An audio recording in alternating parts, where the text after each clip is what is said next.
কষ্ট করতেছে খাওয়া দাওয়া নিয়ে তাদেরকে দেওয়া হচ্ছে। কথা বুঝতে পারছেন? সবকিছু দুনিয়াতে আর এদিকে কেউ না, এদিকে এই ফ্যামিলিতে দুইটা আছে, দুইটা দিয়ে দেন। এই ঘরে দুইটা আছে।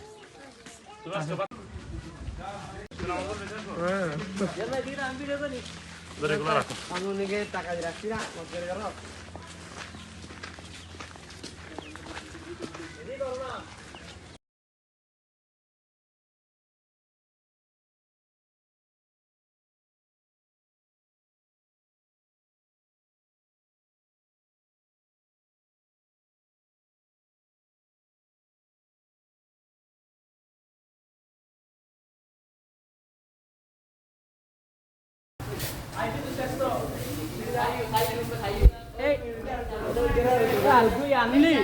দুজন মার জিতে